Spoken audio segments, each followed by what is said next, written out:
Everyone, it's wonderful to be back in Aspen, and especially after such a great program all week, and most especially to be with Secretary Blinken. Thank you. Tony Blinken, of course, you all know, but I think this is your first time here since becoming secretary. That is correct. So that is a wonderful treat for all of us, and it's not as though a lot has not been happening, and you have been traveling all over the world, around the world several times, and just in the last 2 weeks, and you're about to depart again. So we're glad we caught you in between. Let me ask you a couple of quick things about things that have been breaking most recently this week. We've all heard about Private Second Class Travis King in North Korea, and I want to know if there's anything new about where he's being held. Have there been any new communications between us or our allies who have better communications with Pyongyang about his conditions and how they're treating him? Andrea, first, it's wonderful to be with you as always. I think we've been together literally around the world, but it's particularly great to be back in Aspen at the Security Forum with the Aspen Strategy Group. I've spent many happy, informative hours here, so many friends and colleagues together today. So thank you for that. With regard to Private King, unfortunately, I don't have any further information to share. We are very concerned, of course, about his well-being. We'd like to know his whereabouts. We've communicated to North Korea seeking that information. I don't have anything more at this point.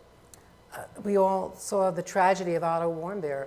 Are there concerns that he might be tortured? There are certainly concerns based on what we've seen in the past and the way that North Korea has treated those it's detained. And North Korea has so rapidly increased their missile and nuclear program. When was the last time we had any communications with them as they violate multiple UN resolutions? Well, we have channels of communication. We've used them. And we made clear, going back to early in this administration, that we were prepared to have negotiations with North Korea on the nuclear program with no preconditions. We sent that message several times. Here's the response we got: one missile launch after another. Now, we've not stood still. The partnership, the alliance that we have with Japan and with South Korea has grown even stronger, even deeper. And we've taken further steps to make sure that we could defend ourselves, defend our allies and partners, deter any aggression coming from North Korea. So, in effect, the response that North Korea has elicited with these repeated provocations has only been to solidify the work that the United States, Korea, and Japan are doing together to make sure we can defend ourselves. There was a time not that long ago when China was actually helpful behind the scenes when an American crossed the Chinese border. Is there any hope now that China, with relations not that close, might be helpful on this? So this is a conversation I've had directly with my Chinese counterparts, particularly what China's role could and should be in helping bring North Korea to the table on its nuclear program, helping us advance a shared vision for denuclearization on the Korean Peninsula. And what I've shared with Chinese counterparts is this: we believe that you have unique influence, and we hope that you will use it to get better cooperation from North Korea.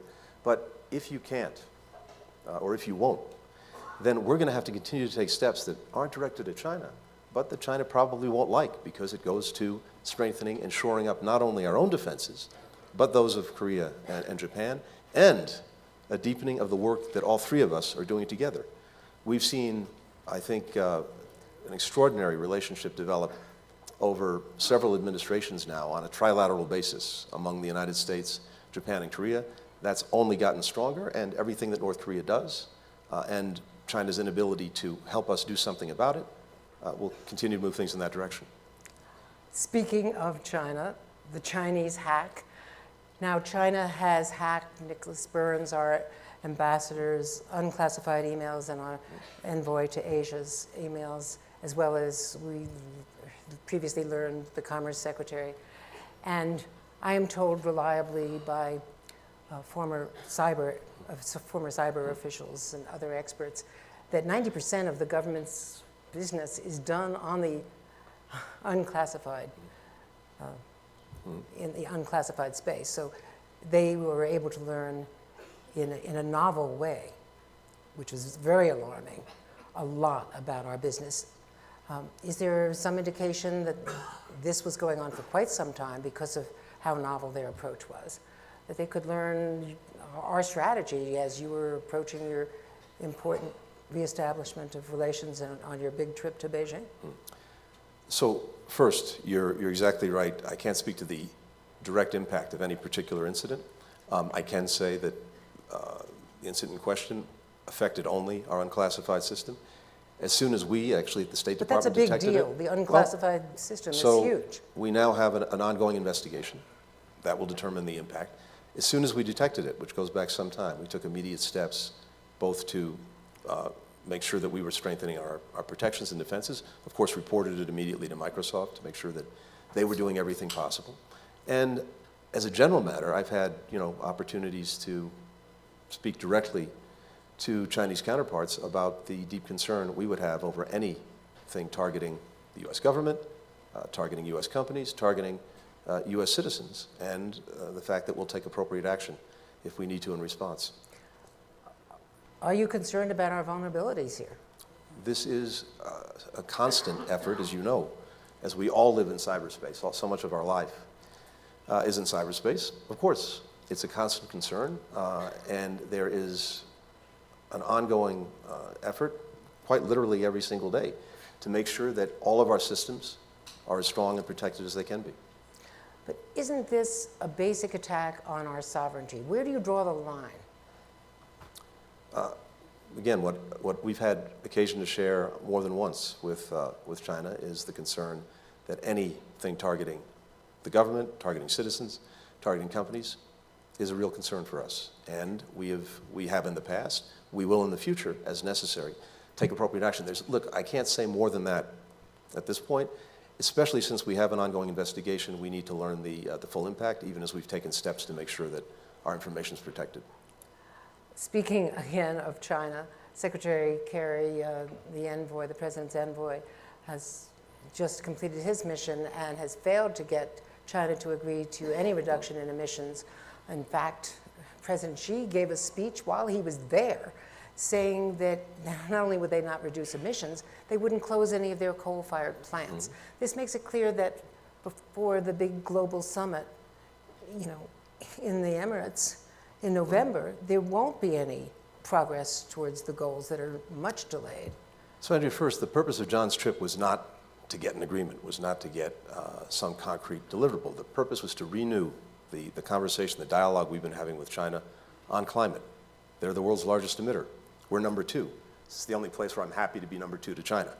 But they alone are emitting more than all of the other developed nations combined. Which only underscores the import and the urgency of China taking action, urgent action, to deal with its emissions.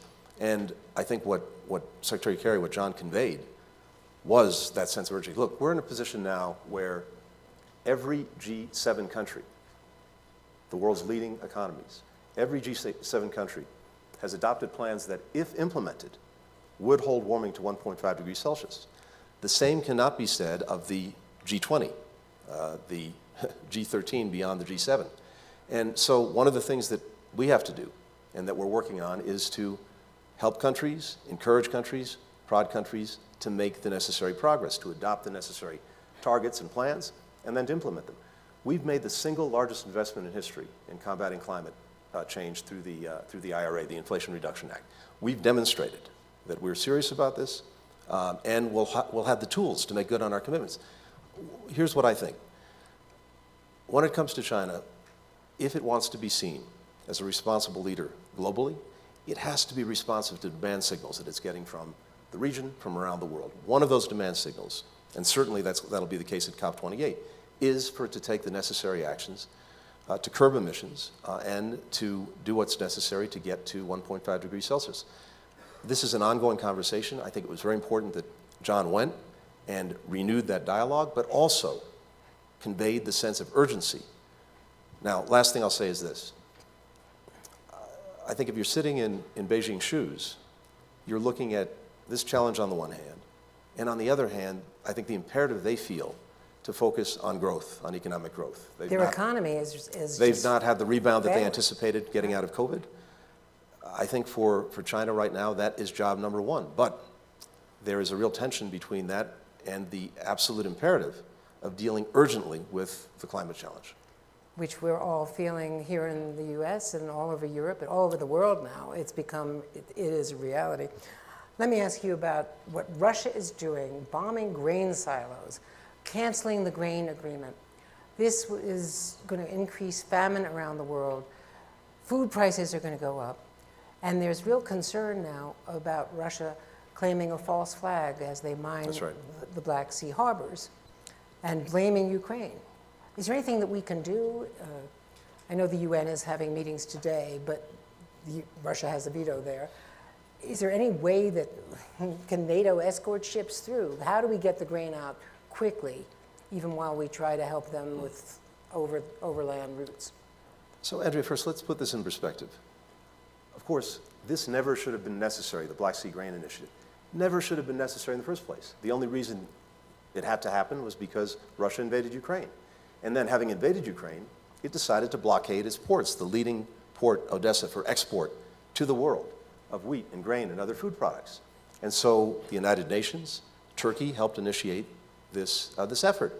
The result, over about a year, was to get 35 million tons of food products out to the rest of the world, predominantly to the developing world. 50% of the food products, at least, going to the developing world, 2/3 of the wheat.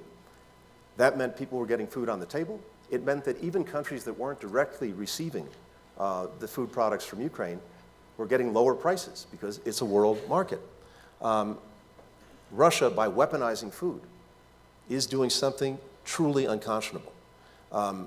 Throughout this period, when the initiative was working, that 35 million tons equates to about 18 billion loaves of bread.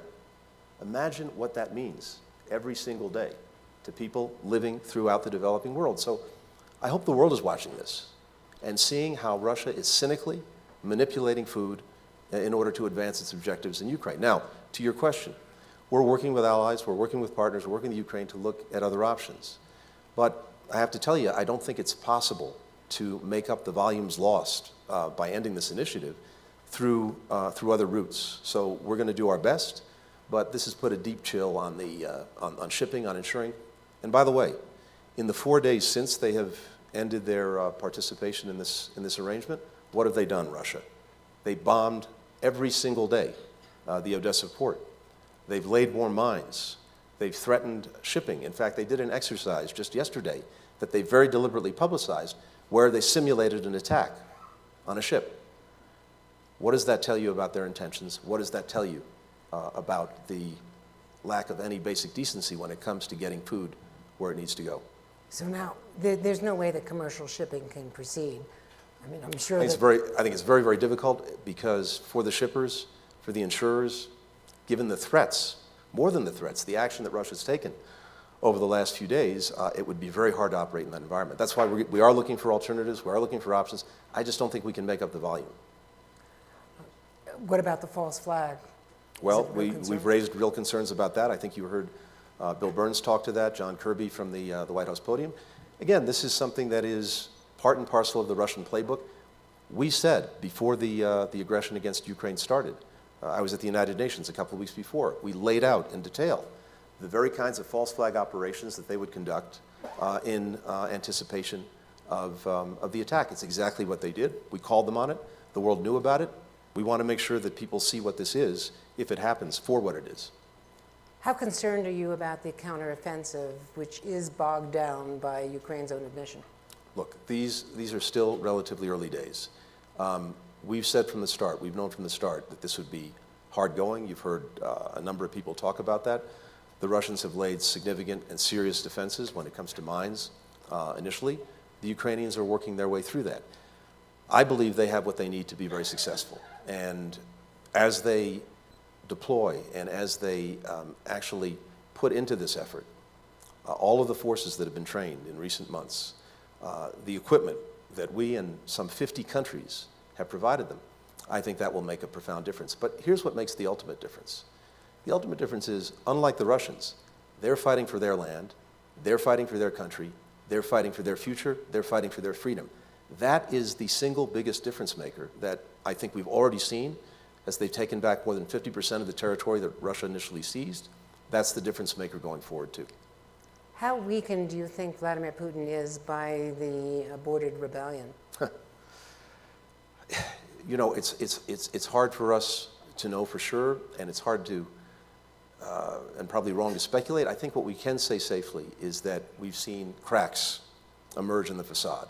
The fact that Prigozhin made a direct challenge to Putin's authority, the fact that he questioned publicly the very premises that Putin has advanced for the aggression against Ukraine, that's playing out and will continue to play out. We've seen the ongoing drama, too, of where is Prigozhin? What is the arrangement with Putin? We've seen their forces, the Wagner forces, move to Belarus. Very bad for Belarus, because wherever Wagner goes, exploitation, death, and destruction inevitably follow. We don't know how this will play out. You know, if I were Mr. Prigozhin, I would remain very concerned. NATO has an open door policy. Russia has an open windows policy. And he needs to be very focused on that.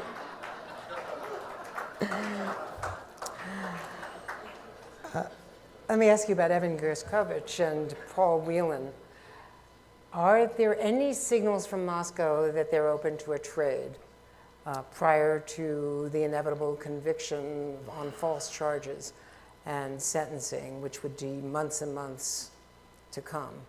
And Evan Gershkovich has been held already, and Paul Whelan has been there almost 5 years, or more than 5 years. So, Andrea, one of the things that we found, not just in dealing with Russia, but dealing with a number of other countries that have arbitrarily detained Americans, is that even when we have fundamental differences, fundamental disagreements, and almost by definition, the countries that engage in this practice are countries with which we have profound differences, we're still often able to work discreetly and separately on efforts to bring Americans home. Since President Biden's been in office, we brought 29 Americans who are being arbitrarily detained home from about 8 or 9 different countries, all countries with which we have very difficult relations. This is something that we continue to work irrespective of anything else that's going on in the relationship. We'll continue to do that. Is it another country offering someone now that might be helpful in a trade? We are constantly looking on what it might take, what it might involve to get the result that we want. I can't go any further than that. But all I can tell you is this is something that we're doing day in, day out. Our determination is to bring people home. The House Foreign Affairs Committee Chair, Mike McCall, is calling for President Biden to appoint a special envoy for peace talks for Ukraine now. Are you open to that? If we saw any evidence that Russia was interested in having meaningful peace talks, we would be the first to jump on it. Well, maybe the second, because I suspect the Ukrainians would be first. No one wants this war over more quickly than the Ukrainians. They're on the receiving end of Russia's aggression every day. Unfortunately, I see zero evidence that Russia's interested. And the fundamental problem is this. President Putin believes, continues to believe, that he can outlast Ukraine and that he can outlast all of Ukraine's supporters. It's vitally important that we disabuse him of that notion. That goes to the support that so many of us are providing Ukraine right now, but it also goes to something very important that we did just a couple of weeks ago at the Vilnius summit and at the end of the summit. Countries came together, including G7 countries and a few others, to say that they were going to make a long-term commitment to Ukraine's security, help it build up over time its deterrent and defense capacity so that Russia couldn't repeat this exercise. That sends a very strong signal to Vladimir Putin that we're not going anywhere, Ukraine is not going anywhere, and it will have the means to defend itself. If there's a change in President Putin's mindset when it comes to this, maybe there'll be an opening. Right now, we don't see it. On Israel, President Biden has made a very public statement by inviting Tom Friedman into the Oval Office and basically saying that Prime Minister Netanyahu should not pass those Supreme Court changes. While there's such deep divisions in his country that, I should point out, Air Force reservists are for the first time not even showing up for duty. That's something that's never happened before. And that he should think about the threat to Israeli democracy with so much of a divide. Why was it so important for President Biden to make such a public appeal to the Prime Minister? The President is saying publicly what he's shared privately on several occasions with different leaders in Israel. I've had the opportunity to do the same thing. And we come to this from a place where, of course, we have a unique relationship, a unique partnership with Israel spanning back decades. President Biden, more than anyone I know, is in his gut committed to Israel's security. And that will never change. But as such close partners and friends, we share the concerns that we have with Israel. And I think it's also born of our own experience as democracies. This is what joins us together fundamentally. As democracies, we know that when you're making or trying to make major changes that are going to have a big societal impact, the best way to do it is by trying to build consensus, by trying to build the most support possible, if you want those changes to be durable. So that's really what he's sharing. I think we've seen Israeli democracy in all of its vibrancy. It's telling a remarkable story right now. That's playing out, and I'm confident the system will be able to deal effectively with it. You know, when we first went to that first NATO meeting, and President Biden's message was, America is back. And now we see such divisions and so much partisanship, no longer the bipartisanship that I grew up with on foreign policy. As you look back on what you've accomplished in the first 2 years plus, and look forward to doing this in an election climate, what are your overall goals, the bigger goals now? Well, first let me say, from my perspective, in terms of our strength at home and our standing around the world, we are unquestionably in a much better place than we were a few years ago. The investments we've made at home on a bipartisan basis, whether it was in infrastructure, whether it was in our technology and chips, whether it was in the technologies that will power the 21st century economy, including on climate, those investments have resonated not only in the United States, they've resonated literally around the world. Every place I go, people see the United States doing what's necessary to strengthen ourselves at home, to sharpen our competitiveness, to make sure that we are a leading country going forward into this 21st century. Second, we've spent a huge amount of time, especially in the first year, working to re-engage, to re-energize, to rejuvenate our alliances and partnerships, because we're convinced that for all the unique strength we bring to bear, most of the problems that we're trying to solve that affect the lives of the American people are best and most effectively solved if we can build partnerships and coalitions to deal with them. We simply can't do it as effectively alone. Now, having done that, we've seen the benefits play out in real time over the last year or two. The coalition that we built to deal with Russia's aggression against Ukraine, that is a product of that initial investment. The work that we've done to build convergence in a very practical way on how to approach China, that is the product of that initial investment. So going forward, you're going to see, I think, all of those investments pay off in our efforts to deal with the two big geopolitical challenges that we face, that is Russia and its aggression against Ukraine and the challenges it poses more largely, and of course, the incredibly complex question of how most effectively to deal with China. Putting that aside, there's a whole other subset of problems that are critical to our future and to the well-being of the American people. And that is a series of transnational global issues that have a huge impact here at home. And in each and every one, we have either used existing alliances or partnerships that we've rejuvenated, or we've created new ones fit for purpose to tackle them. We started with COVID. We got 671 million vaccines to the rest of the world, 115 countries, free of charge, no political strings attached. And we built a group of countries to make sure that that plan was implemented effectively. We've done this with food security, building a global call to action. And we put significant resources into that and had the right countries coming together, not only to deal with the emergency situations, but also to help countries build their productive capacity. We've done that most recently on the #1 killer of Americans, age 18 to 49, synthetic opioids, fentanyl. And just think about that for 1 second. The #1 killer of Americans age 18 to 49 is fentanyl. So we've taken the responsibility, not just for the work we're doing at home to try to reduce demand, increase treatment, increase care, not just the work we're doing on our border to make sure that the drugs that are coming in, the synthetic opioids that are coming in, 95% of which are coming through legal ports of entry, and we have technology to help detect that. Not only in the work that we're doing bilaterally with Mexico on enforcement, on taking down the criminal enterprises. We've now globalized this. We put together, the State Department put together with other agencies in the government, a global coalition to deal with synthetic opioids. We had our first meeting about 2 weeks ago. Almost 100 countries joined in this effort, and international organizations, to make sure that we're cooperating, coordinating, acting together around the world, particularly to prevent the diversion of illicit precursors, or in this case, in many cases, actually licit precursors, that is, legal chemicals that are diverted into the illicit production of synthetic opioids, to make sure that that doesn't happen, to share best practices. These are just a few examples of where, in different ways, we're creating new coalitions, new partnerships, to actually tackle the problems that are having a real impact on the lives of our people. What I hear from foreign leaders, though, is their concern going into the election that this could be a detour of multilateralism, and that there could be a real return to isolationism, depending on who gets elected. Well, first, happily in this job, I don't do politics. But look, here's what I can say. Do I hear that concern? Sure.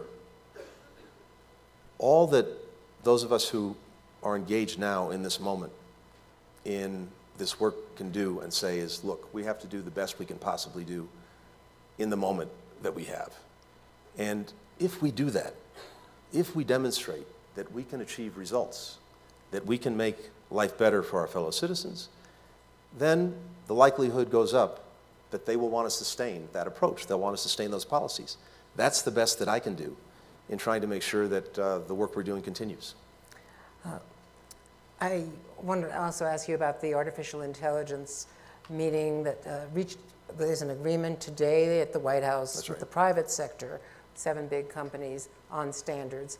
How are you doing on your goal internationally with other governments on achieving some standards, especially going into elections in a number of countries, not only ours, where misinformation can become a major factor? Just look at what happened in 2016 without AI.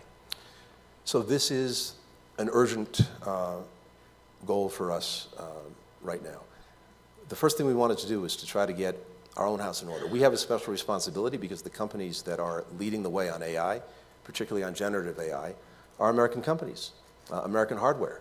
And the work that we've done and the work that the White House has done, in particular, on getting the foundation platforms to agree on a voluntary basis, to some guidelines for how this technology will be developed, particularly trying to take steps to ensure that it's safe, that it's secure, and that it builds trust with users.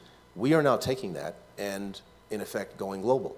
So you'll see in the weeks and months ahead a lot of work in the first instance to expand the voluntary commitments internationally, to work with G7 countries in the first instance to see if we can develop codes of conduct for companies and regulatory principles for countries, to then broaden the conversation even more, particularly with other countries that are very sophisticated in AI, to see if we can come up with a common assessment of risk, and then what are the best things that we can do together to limit those risks. And finally, making sure we have the voices of developing countries in this.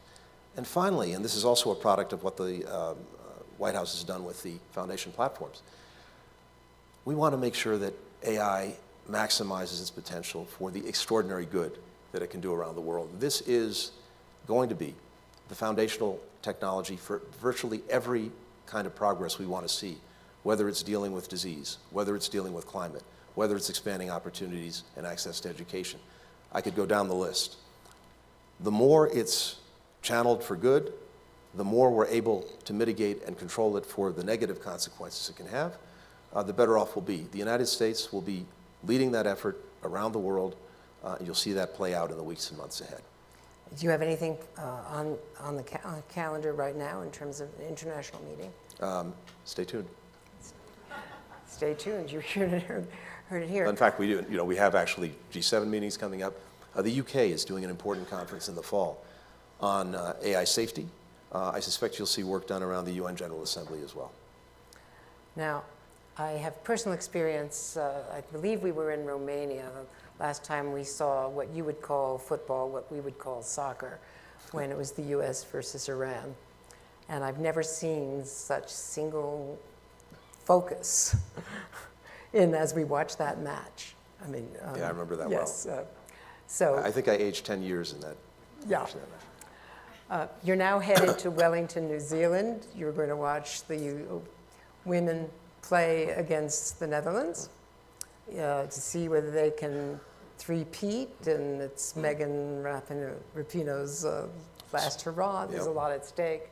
You have a young daughter, and Megan Rapinoe and our women have done so much for equal pay as well as bringing home, such glory to America. So talk to me about women's soccer and your hopes as you head to New Zealand, Australia, on this next big trip next week.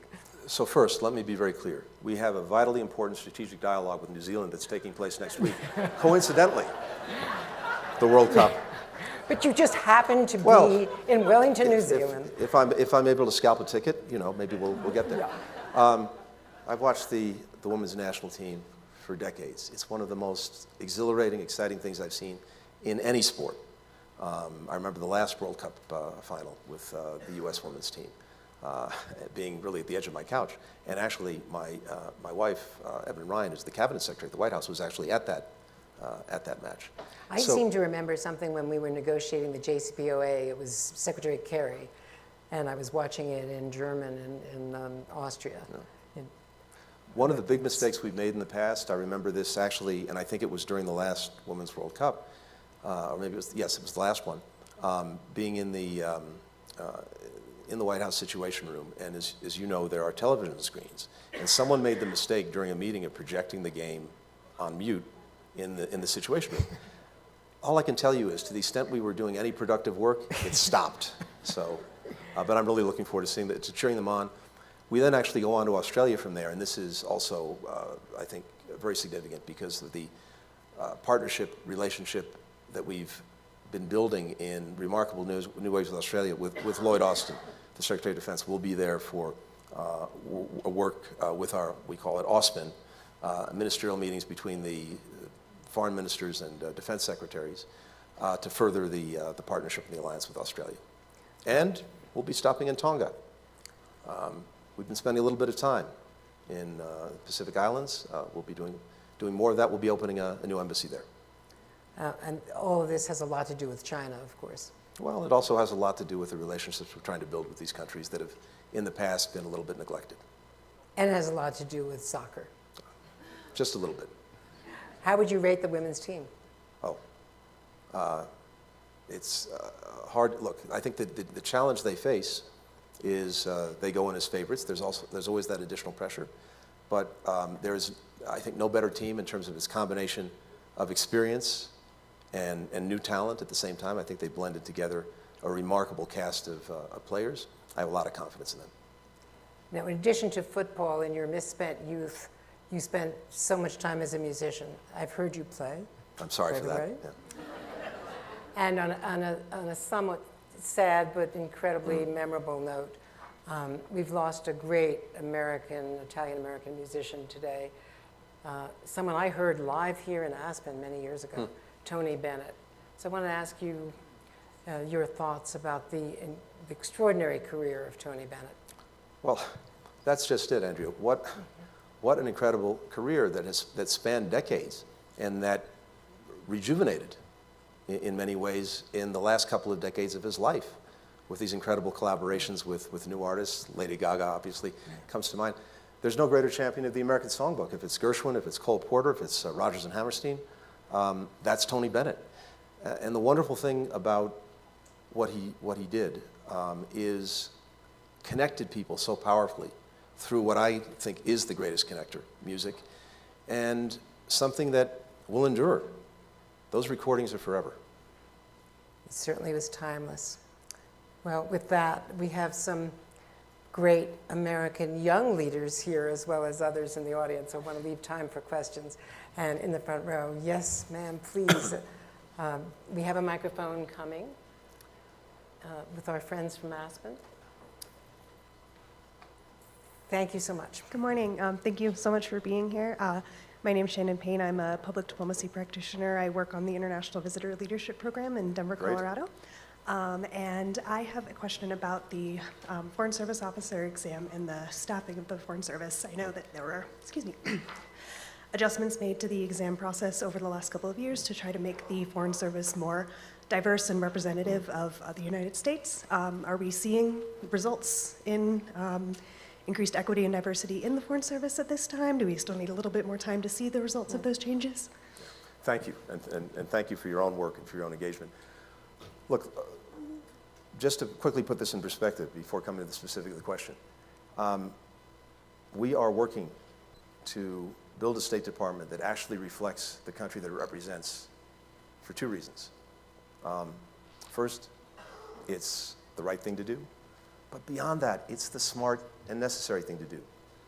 We are operating in the most interconnected and diverse world that anyone can imagine. One of the greatest strengths we bring to that world is our own diversity.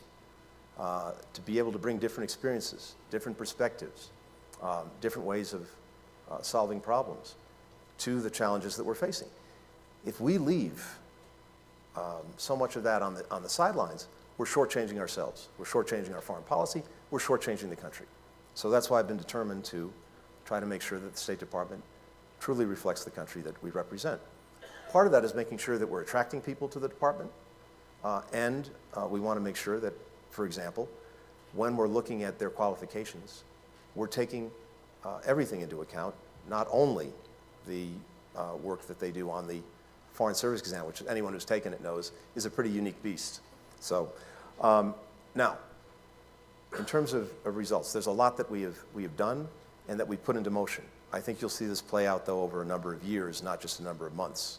But we now have in place the plan that we're implementing to make sure that we have a genuinely diverse, effective department that's attracting people, but also retaining people. One of the things we've experienced over the years is that you get people through the C Street doors, but then some folks, disproportionately from underrepresented groups, leave. So if we're not able to retain them, it doesn't do much good if we bring them in. And we want to make sure that the most senior ranks of our department reflect who we are.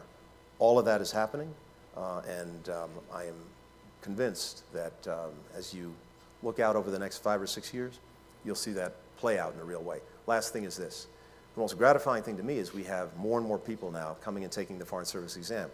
Kind of went through the floor for a few years. It's now built back up. We've had the 2 largest entering classes of Foreign Service officers the last couple of years than we've had in a decade. Another question from our front group. Yes, sir. I'm actually a Foreign Service officer. All right. Then you've got a great head start. We love the Foreign Service. Hi, Mr. Secretary. I'm actually in state ops right now, but I'm a Foreign Service officer and rising leader. Thank you for connecting the calls. Yeah. I wanted to just kind of get your take on what are your concerns with Iran these days? There have been unprecedented protests there over the course of 6 months or so. And I just kind of wanted to get your take on how do you see that playing out domestically in Iran, and then their connection with Russia and the ongoing war with Ukraine. And if I could add on, should the U.S. do more to help the women of Iran, or would it not be helpful?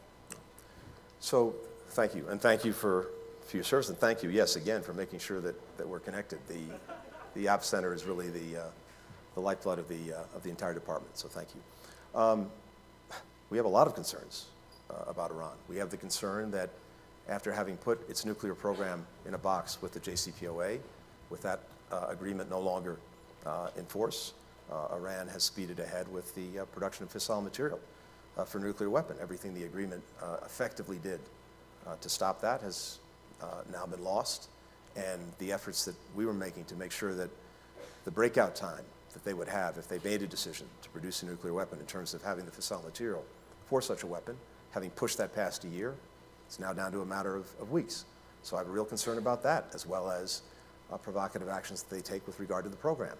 I have a lot of concerns about the actions they're taking throughout the region to support various groups that are engaged in profoundly destabilizing activities.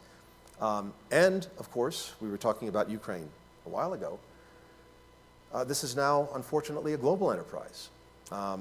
The drones that Iran has provided to Russia for use in Ukraine are having a real and terrible impact. And it's a two-way street. We're now seeing Russia provide Iran with equipment and technology that it can use for the actions that it's taken in the region. So these are deep concerns. And then finally, at home, of course, we've seen the extraordinary protests led by women, led by girls, standing up for basic rights. And we've seen the means that the Iranian regime has taken to repress them. We have done a lot of work to try to help people who wanted their voices heard, not only in the sanctions, not only in the spotlighting, but also in work that we've done to provide technology to people in Iran to make sure that they could, to the best of their ability and our ability, stay connected with each other and stay connected with the world. So this is something that's an ongoing concern, but not only our concern, the concern of many other countries around the world. One of the benefits of working to see if we could get back into the nuclear agreement, the JCPOA, is that we're now back in alignment with our European partners, with the UK, with Germany and France, where there's been a real division over this. And we're working very closely together to deal with some of the excesses committed by the regime. One final point on this. The other way they've unfortunately gone global is to try to take repressive actions against people halfway around the world who are saying and doing things that they don't like, including in the United States. We are pushing back resolutely against all of that. Steve, we've got time for just a couple more, and then Jane. Wait, the fix is in. This is Steve Clemons. This is not, as young as you are, Steve, not a young leader. No, well, great young leaders, you know. Tony, thank you so much. Look, I'm interested in the high-level U.S. Visits to China and whether China has done anything in response to these visits to justify those coming. Has Kissinger told you how his trip went, and do you know where Qin Gang is and what's happened to him? Yeah, has Henry debriefed you? So, first, Henry is truly extraordinary. One of the benefits of this job is that I get to speak to him every few months on a whole variety of things. And every single conversation, I learn something, get some new insight. And of course, we spoke at length before he made his trip to China, and I'm looking forward to speaking to him probably next week to get a debrief. And we've been in regular communication. Look, from our perspective, it's very simple. It was important to us to put some stability back into this relationship, to put a floor under it, to make sure that the competition that we're clearly in doesn't veer into conflict, which would not be in our interest, not be in anyone's interest. And that starts with engagement. It starts with talking. It starts with having a sustained conversation to make sure that, at the very least, you're understanding each other, you're clear about intent, and that misunderstandings, misperceptions don't escalate into something that no one wants. And we've been able to do that. There's also a demand signal that is clear and powerful around the world. And the demand signal on both China and the United States is that we will each work to responsibly manage the relationship, because it has an impact not just on our two countries, but literally on the entire world. We've heard that loudly and clearly, and we're acting on it. I think China is now trying to demonstrate that it's doing the same thing. So we've had detailed, intense conversations. When I was in China, I think 12 or 13 hours of conversations with Qin Gang, with Wang Yi, with President Xi, of course Secretary Yellen, John Kerry. I anticipate other cabinet members will be going, and Chinese counterparts will be coming to the United States. I think these contacts, these communications are essential, and in fact it would be irresponsible not to pursue them. If we're actually trying to make progress, not only in preventing competition from veering into conflict, but also seeking if, in some areas where we have a mutual interest, we can find ways to cooperate, and we don't try to do it, that's on us. I mentioned fentanyl before. It would be important to see if China won't cooperate with us and other countries, actually play a leadership role in dealing with fentanyl, because the chemical precursors that right now are going into the illicit manufacture of fentanyl in Mexico wind up in the United States.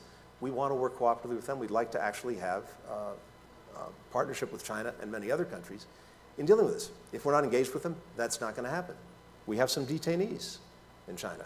How are we going to actually get them out if we're not talking? There are areas of potential cooperation and collaboration. John Kerry pursuing climate, global health. I could go down the list. So both in terms of making sure that we are responsibly managing the relationship and dealing directly and clearly with our differences, and also looking to see if there aren't areas where we can cooperate. If we weren't engaged, we would be rightly, I think, tagged with being irresponsible. So we are.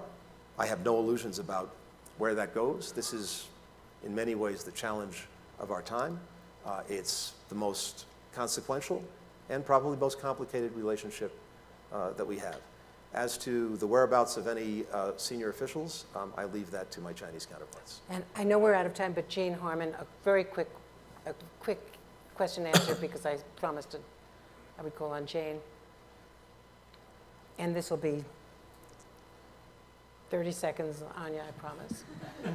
Congressman. Comment on China, which is that this whole audience loves Nick Burns, and hope you'll send our greetings to him. Hope he's safe and productive there. Question about whether we've approached Turkey to help with the Ukraine grain embargo problem. They border on the Black Sea. Erdogan was just in Vilnius trying to be a good citizen, or maybe he was, by letting Sweden into NATO. And if he wants to be in the EU, which is another part of his agenda, shouldn't he be very helpful to us here? First, Jane, I'm in violent agreement with you about Nick Burns, one of the great diplomats of our time, and obviously someone very well known to Aspen, having helped lead the strategy group for so many years. Second, with regard to Turkey, Turkey was instrumental in getting the initiative off the ground in the first place, working closely with Secretary General Guterres. They did a terrific job in getting this off the ground. They've done a good job in keeping it going at various periods when the Russians were pulling back.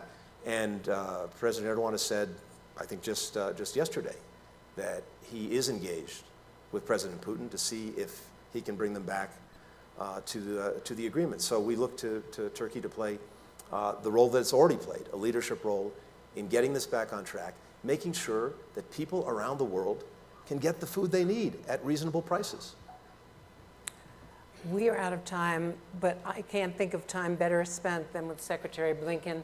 My greatest thanks to Aspen for letting me do this today, and to Secretary Blinken for being with us. Thank you. Thank you. Thank you.